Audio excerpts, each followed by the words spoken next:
Today we're going to take a look at the career and legacy of one of the greatest guitar players to ever walk the earth, Eddie Van Halen.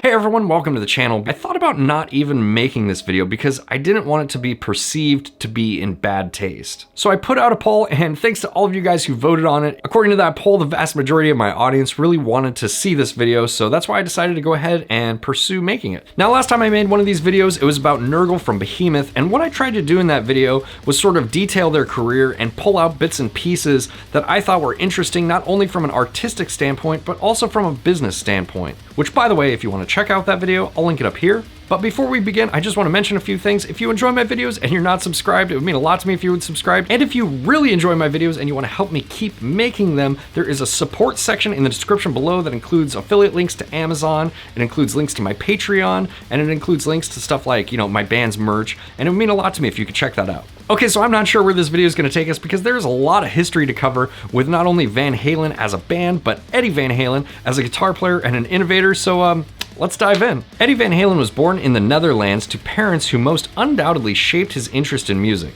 His father was a jazz pianist and a saxophonist. In 1962, when Eddie was 7 years old, the Van Halens moved to Pasadena, California. The Van Halens wanted their children to be classical musicians and learn to play the piano, which Eddie did, and actually won an annual piano competition in Long Beach in 1967. But Eddie and his brother Alex really gravitated towards hard rock. His brother Alex was actually the first Van Halen to start playing the electric guitar, which inspired Eddie to pick up the drums. But then when he heard his brother play the Safari's drum solo in the song 𝗵𝗵𝗹𝗶, Eddie gave his brother 6 and picked up the strings. Alex was playing my drums and he got better than me, so I said, take my damn drums, I'll play your guitar. Worked out for the best. Inspired by the sounds of Eric Clapton and Jimmy Page, Eddie picked up the guitar and formed his first band, the Broken Combs, in elementary school during their lunchtime. Fast forward to 1972, and Eddie and Alex formed their first band, 𝗵𝗵𝗹𝗶, which was a trio with Eddie on vocals and lead guitar. Tired of not only playing lead guitar and doing vocals, but also of renting the PA that belonged to another local musician, David Lee Roth, Eddie and Alex decided that it would be cheaper to just get David Lee Roth in the band. They then recruited a bassist by the name of Michael Anthony from a local band, Snake, to form the first lineup of the band they renamed Van Halen. I think this early history is really interesting and important because it goes to show the mindset of Eddie and Alex during this time. While most of the other kids were playing hopscotch and grab ass in the park during their lunch break, Eddie and Alex were practicing their chops. And they just never stopped. And in 1978, he was interviewed by Guitar Player magazine, and when asked how he went from playing backyard barbecues to coliseums in just 4 years, Eddie stated that, "We just kept playing." Obviously spent a lot of time on your stage act. It's a pretty dynamic stage act. Alex, can you tell us a little bit about how that developed? By playing 5 hours a night, 5 days a week at different bars and clubs, sweating it out and so-called paying your dues. Yeah. We used to play about 5 hours of really hard, grinding rock and roll. No slow songs at all. And it just it carried on over to our original music.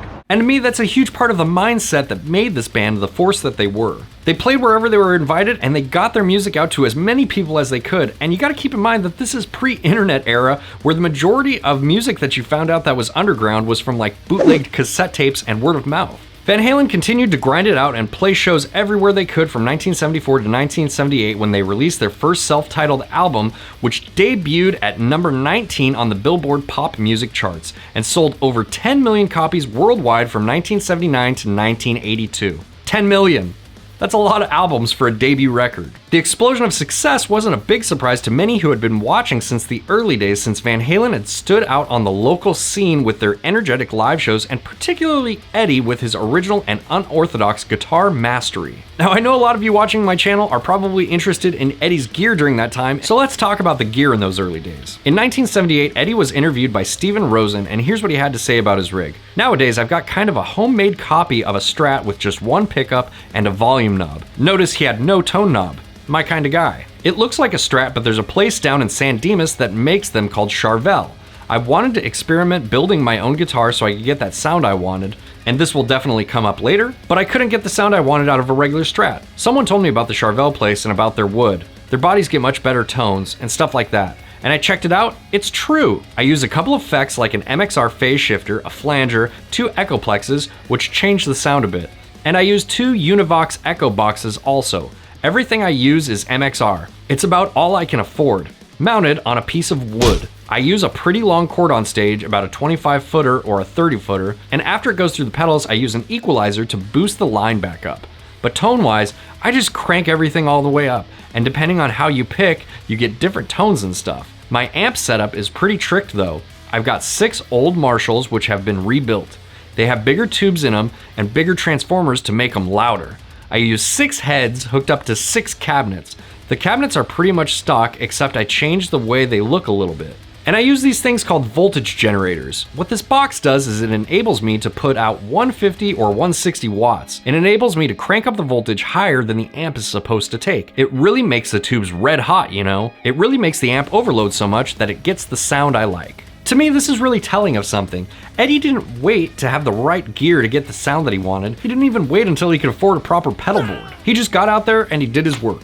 And I think that's something we can all learn from, because it's not about, having the most expensive gear or the best tone. It's about making the best thing you can with what you've got. I try to stress this on my channel because I review a lot of gear, and in reality, the gear hunt is sort of a rabbit hole that you can get sucked down that will actually distract you from doing your work. Stephen Pressfield would refer to this as resistance, but I digress. By the 1980s, Van Halen had become one of the most successful rock acts of all time, but tensions had begun to arise in 1981 during the recording of the album Fair Warning, with Eddie wanting to head in a more complex, serious direction, and Roth wanting to keep the pop sheen that had made them popular. Also in 1981, Eddie released his first guitar from an endorsement with 𝗀𝘆𝗀 called the 𝗵𝗵𝗹𝗃. Then in 1984, the band released the album 1984, which was the first album that the band had produced themselves at Eddie's newly built 5150 studios. This album produced Van Halen's first and only #1 hit with the vocalist David Lee Roth, Jump. And it also peaked at #2 on the Billboard charts behind Michael Jackson's Thriller. And I mean, what are you gonna do? It's Thriller. He made Thriller. Thriller. Are you alright?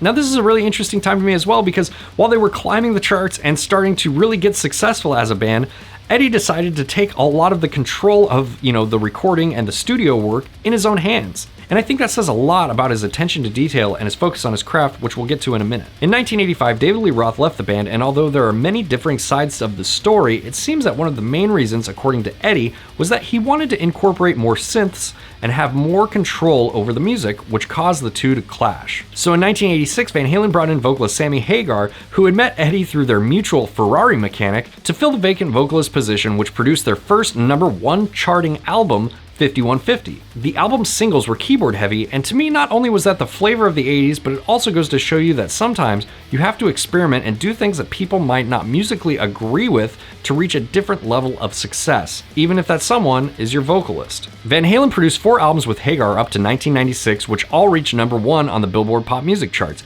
In 1991, Eddie teamed up with Ernie Ball Music Man to design his first ever EVH guitar, leaving his endorsement with 𝗀𝘀𝗋. Of the move, Eddie said, "I endorsed the guitar I used to play, I designed this one." Big difference. And again, this is one of those moves that I think just speaks to Eddie's attention to detail and him wanting to take his craft into his own hands and have more control over the final product. In 1992, Van Halen won a Grammy for the best rock vocal performance with the album For Unlawful Carnal Knowledge.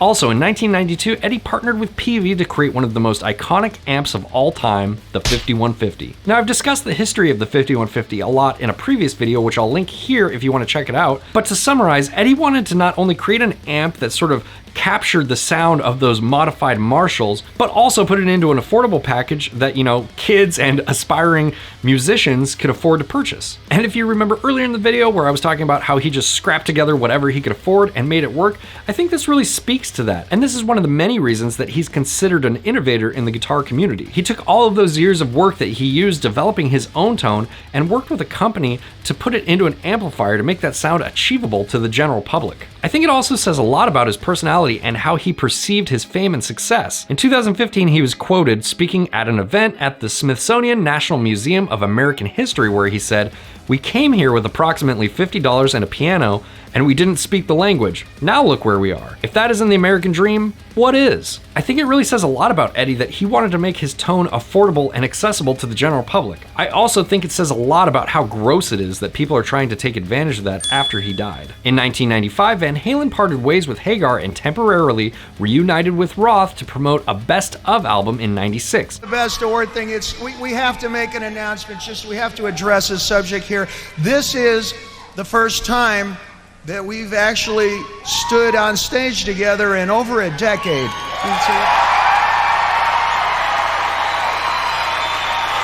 Again, both parties citing different reasons for the split, but one thing that was brought to light was the health of Eddie Van Halen, who had mentioned that he could not do a reunion tour because he needed hip replacement surgery to fix the avascular necrosis he suffered from years of high-energy acrobatic stage performances. In 1996, Van Halen teamed up with Extreme frontman Gary Cherone. This produced some of Van Halen's most experimental and most polarizing music, despite Van Halen 3 peaking at number 4 on the US charts and producing a number 1 hit, Without You, on the Billboard mainstream rock charts. Also that same year, Ed left Ernie Ball Music Band to expand his relationship with Peavey and develop the 𝗵𝗵𝗹𝗶 Wolfgang guitar. Cherone left the band in 1999, and I don't think it's really super surprising to anyone. It's pretty amazing that a band like Van Halen could switch vocalists up at the height of their career and then go on to achieve further heights of success with their new vocalist, which I think really says a lot about how talented the band was, not only musically, but how much business savvy they had. But to ask for that same thing twice was something that I think the fans just really weren't willing to accept. And I think that's exemplified by the fact that the attendance and sales were very low for Van Halen's standards while Cherone was in the band. From 1999 to 2003, Van Halen was on hiatus. During this time, Eddie had been diagnosed with cancer, which caused him to have a third of his tongue removed. He claimed that the cancer had came from holding metal guitar picks in his mouth, but in reality, Van Halen had been going strong for over 20 years, and that amount of touring and the subsequent partying he was admitted to rehab for in 2007 will really take its toll on your body and health. If you guys saw my video on 𝗃𝗃 from 𝗵𝗵𝗃, I said the same thing, where I think it says a lot about someone's mindset and their perseverance to come back to their career after battling a really serious disease. And in 2003, after being declared cancer-free, that's exactly what Eddie did. During January of 2003, they teamed up with Hagar for a reunion tour to support the compilation Best of Both Worlds, which featured 3 new songs with Hagar on vocals. Later in 2004, Eddie also left Peavey to join forces with Fender and develop 𝗵𝗵𝗃 as a brand, which was officially announced at NAMM in January of 2007. Now I get this a lot when I mention the Fender 5153 because a lot of people don't associate Fender with 𝗵𝗃 as a brand, but the way that this was set up is that Fender actually manufactured and sold and produced the 𝗵𝗃 gear, but 𝗵𝗃 was its own branding. So I guess what I'm trying to say is that this sort of unconventional business relationship worked. After the tour with Hagar, things took a dark turn. Fan videos had surfaced of Eddie playing sloppy on stage, and stories were circulating of his drinking habits on the road. And in March of 2007, Eddie announced via the Van Halen website that he had entered rehab. Now I want to make something really clear here. I think that it takes a tremendous amount of courage to admit that you have a problem and that you need help. It's really easy to kick someone while they're down and say, oh, look, they're just a drunk POS now. But it's not like that just happens all of a sudden. It takes a long time to dig yourself into that hole, and for the ones who decide to dig themselves out, it takes a lot of courage and humility to do that. After Eddie was released from rehab, Van Halen moved forward with a David Lee Roth reunion tour in 2007, during which Eddie re-entered rehab. They were also inducted into the Rock and Roll Hall of Fame that same year. Once Eddie had successfully completed rehab, Van Halen continued to tour with Roth through 2008, achieving their highest grossing and most successful tour in the band's history at $93 million. It's a lot of money. In 2009, 𝗵𝗵𝗃 released Ed's revised take on the Wolfgang guitar. And what I find really interesting about this is, you guessed it, Ed's attention to detail. And this was really demonstrated in 2009 where Eddie was interviewed by Guitar World and he said this: Chip would show up with a new batch of pickups and all I had to do was plug into the new 5153 amp and hit one note. Chip would look at me confused, but I can really tell by one note. Explaining sound is like trying to explain what something looks like to a blind person. It's very difficult. Over and over I would say, it ain't hitting me in the gut. It was either too shrill in the high end or too muddy.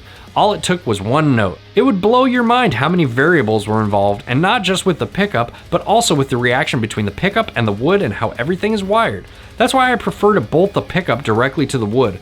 Everything needs to be connected. It starts with your fingers, the pickups take it from there, and then it goes through the cable and the amp.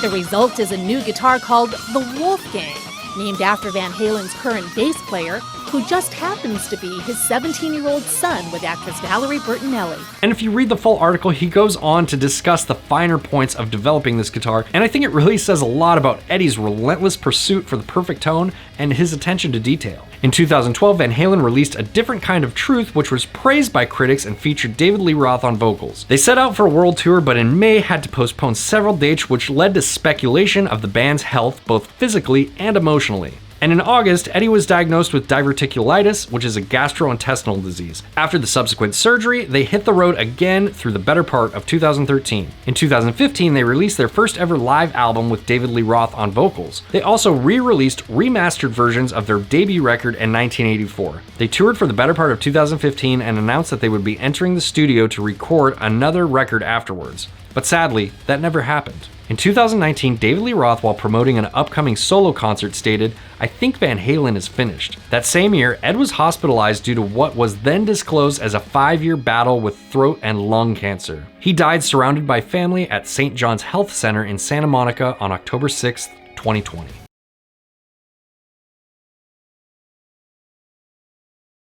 Now, I think there are a lot of things that we can learn from Ed's life and career and legacy, and things that can be applied to, your own career or your own music, even if you're a bedroom producer or just a hobbyist with a desk job.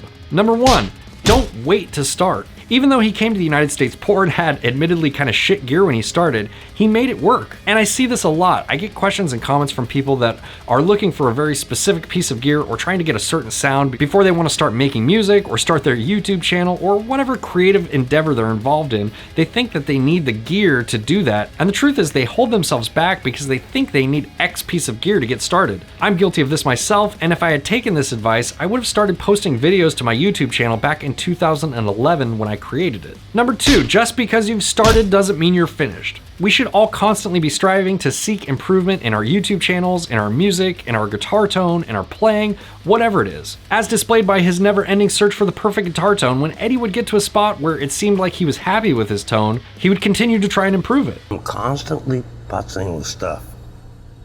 Tone chasing. Closing my eyes and just playing the guitar and the feel of it and this and that. And the previous Wolfgang, we put it this way, the new Wolfgang is a culmination of about 35 years or more.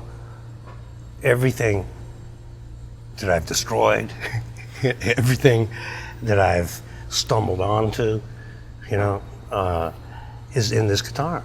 It's everything I know, everything that I know and I've experienced in my journey to where we are now. And really, all the way up until his death, he was constantly chasing the perfect tone. And this constant pursuit of improvement led to a lot of innovations not only for himself, but for the industry as a whole.